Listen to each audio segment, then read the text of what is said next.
Hi guys, um, welcome to day 2 of our malware development class. Right, so today we are going to be looking at Linux plus environment setup, how you can set up your Linux and environment. So why Linux for malware development matters, right? This might seem strange to most of you guys if you are not conversant with all this before, since most malware, like all malware that are being targets, since most malware targets Windows most especially, but the industry standard is to use Linux, specifically Kali Linux, because it is pre-configured or pre-installed with over 1,400 tools as a development environment that you can use. And the reason being that is because most C2 frameworks run on Linux, like Metasploit, that's for exploitation, like Covert Strike, Silver, and Empire. Those are C2 frameworks, that's command and control frameworks. Most exploit development tools are Linux native. That is, all exploitation development tools like the Metasploit are written and based on Linux, right? We have cross compilers allow you to build Windows executables from Linux. In your Kali Linux, you can install cross compiler with a command to allow you to build Windows, how you can execute Windows command right from Linux. We have your analysis tools like your deassemblers, debuggers, network analyzer, your Linux first, anything. And then nearly all servers run on Linux. If you don't know that, now you know. Almost all servers that we have runs on Linux. It's like Debian or Ubuntu. They all run on Linux, whichever one. So your C2 infrastructure will be Linux.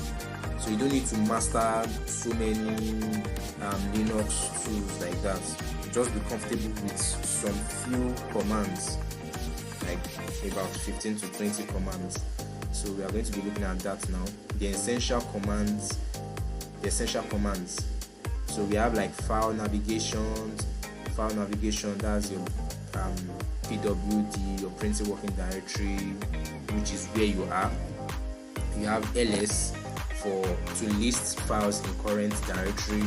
You have ls-la to list all files, including the hidden one with details.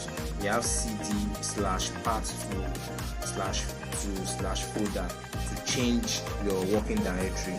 We have cd dot to go up one directory. We have cd, then this wavy, forgotten what is being called, this wavy sign to go to your home directory. We have mkdir, then your folder name, that's for you to create a new directory. We have rm file.txt to delete a file. We have rm-rf folder to delete a folder and everything you need carefully. Rm means remove and rf means remove file. You understand? So we have cp means copy. cp means copy. So you copy source destination, like copy a file, or mv, remove a file. mv means move or remove or rename a file. So we have file viewing and editing, like cat.txt to print the file contents to the terminal. You have nano-file.txt, a simple text editor. It's just like Vim. We have Vim, we have Nano. We also have one other one which I can't remember right now. So that, but Vim is more powerful than Nano. Nano is just a simple text editor. We have Ctrl X to edit, Ctrl Y to say yes, to save. We have Vim file.txt, more powerful editor. And that's, if you are not conversant with it, if you are not using it that well, just stick with Nano. We have edge-20 file.txt to show the first 20 lines. We have tail-20 file.txt to show the last 20 lines. We have grep search file.txt to search for text inside a file. We have compilation and execution. GCC program.c-o program to compile C code for Linux. We have GCC program.c-o program.exe for cross compile for Windows. And we have this x84_64 Windows 64. I can't really remember what this is right now, as MING Windows 32 GCC for Windows cross compiler on Kali Linux. I could have shown you all this now, but I don't have Kali Linux installed on my computer currently because of my storage space. I had it once, but I removed it because of my storage space. We have, so if you want to be able to run Kali Linux comfortably and run other tools, you need to get a more working PC, personal computer, right? But most of the ones that I am using, which is not going to give you any issues, are very, very expensive. But I can tell you that the most perfect computer for cybersecurity, used for cybersecurity, are your gaming computer, are your gaming PCs, like your Alienware, this other one also, Acer, and the likes. You can also use this computer also, your Dell XPS 360. Yes, you can use that one also, but make sure the processor is higher. You have high processor, you have high storage space, like 1 terabyte or 512. Your RAM is also comfortably sitting around 16 gig and 32 gig. So those are quite expensive, but if you are a low level person just like I am, you can use something sitting between, you can get a comfortable Dell, but then if you want to be running anything cybersecurity, just install WSL, Ubuntu for WSL. So I'm currently using Ubuntu for WSL, Windows Subsystem for Linux, which I said the other day in our last class. So that's what I'm currently using for all my cybersecurity work related, my malware development and the likes. So you can use that depending the time that you're going to be getting the computer. So let's continue. Python 3 scripts. .py, run a Python script. We have chmod to change the mode to make a file executable. We have /file, any file in that working directory. We have networking.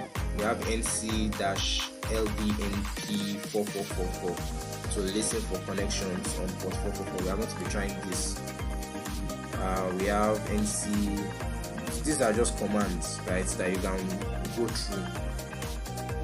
So setting up your environment, I just added this so you can see how it is. You download from kalilinux.org.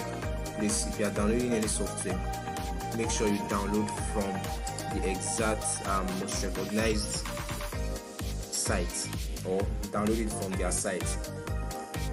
Download VirtualBox. You can download VirtualBox from virtualbox.org also.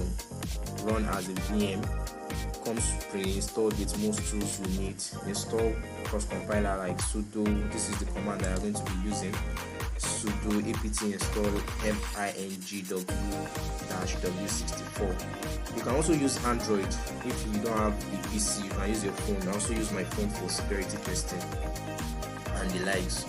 I use my phone to view networks, to do some basic ethical hacking also. So you can use your phone also if you don't have a personal computer that you are using. So Android, you can install from F-Droid or Play Store. right? And for iOS also, you can, I think, can't really remember what is being quiet, but I think it's Tmox, not Tamox, something like that. But you can also get it on the Play Store. But like, I should just tell you give you an heads up that on Play Store their application is outdated, so install from F-Droid, yeah, not Google Play Store. But if you are still comfortable installing from Google Play Store, no problem, because F-Droid installation is kind of tricky and you have to be careful, you understand? So run PKG update and PKG upgrade. That's the first thing you do, you understand? That's the first thing you do before anything else. Install basics, PKG, install Python, Netcat, OpenBSD and Git. Those are the tools I are going to be needing. Install cross compilation commands also. It's limited, but Python script works fine because it's kind of like an heavy file. So option C, you can use WSL, which I said earlier, which I am currently using. Install from Microsoft Store, Ubuntu or Debian. But you can just, instead of installing from Microsoft Store, use your terminal directly, since you are going to be sitting mostly on your terminal. So install from terminal directly. That's like WSL WSL-D install, WSL-D or WSL install-D Ubuntu. Right, these are the commands to use.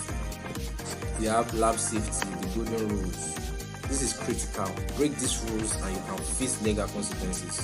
And I can tell you that there are some of my guys that are currently facing legal consequences because of little rules, or should I say mistake on their own end, that probably they made intentionally or not intentionally, right? So rule number 1, even though you have the skill, you have the knowledge, you have the power, like this quote says, with great power comes great responsibility, right?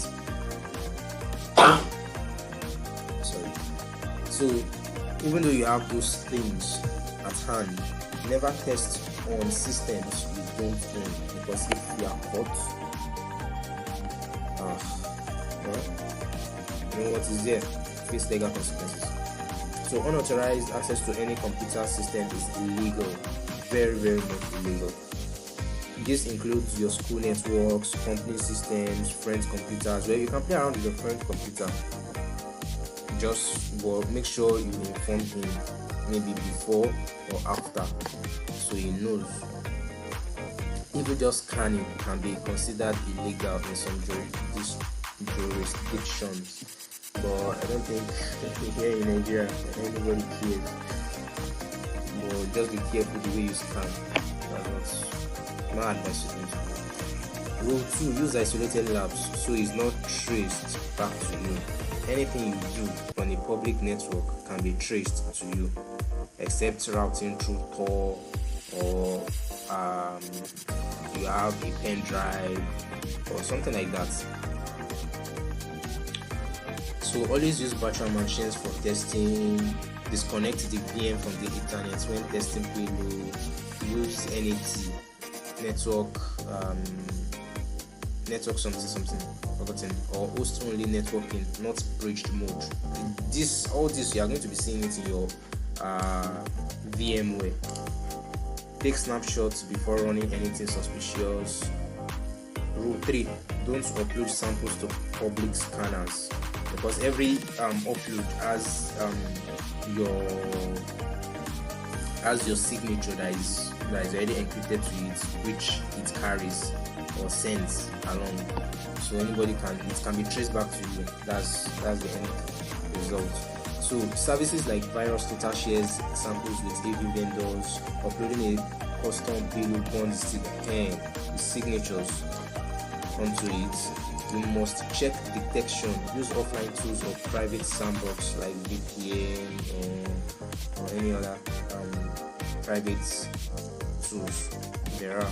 Rule 4, understand your local laws before you do anything. Different countries have different laws regarding security research. Even educational purposes may not protect you if you are careless. All those things that they post on YouTube or that you see online that says for educational purposes only. If you are careless about it, that your educational purposes is not going to protect you from it. When in doubt, consult a legal professional so they help you out. Rule 5. This is for defense and authorized testing. The knowledge you gain here is for penetration testing with written authorization, defending networks you own or are paid to protect. Yes, you can be paid to actually protect a network, or to help them defend the network, or to carry out penetration testing on the network. Right? You can be paid for it. Academic research and education. It is not for vandalism.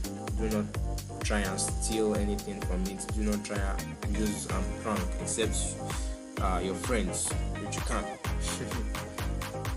So those are the rules and regulations governing all this, even in cybersecurity as general. So now our first lab exercise. Our first lab exercise. So we are going to be doing opening our terminal. I'm going to be opening our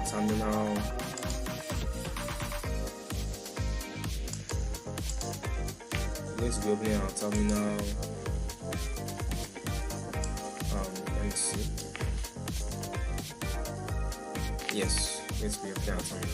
So the first thing we are going to be doing is create a directory called malware_lab.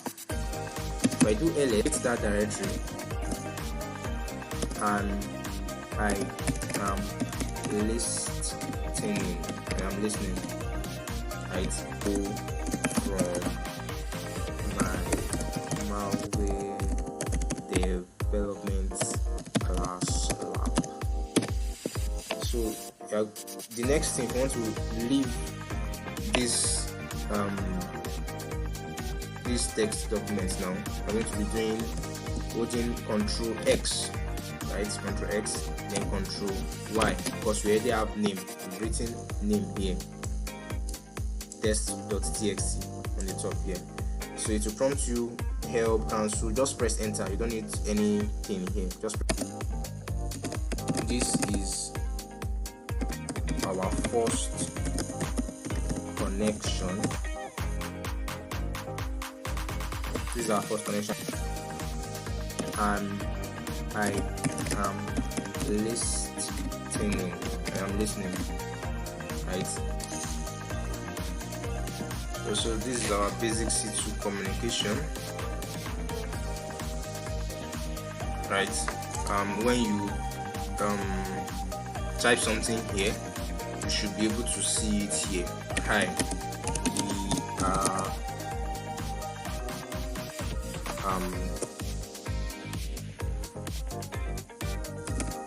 thank you for watching the video.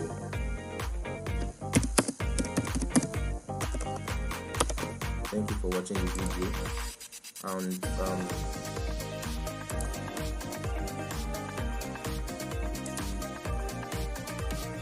thank you for watching the video. Please subscribe and like. No, please like, share, and subscribe to the channel.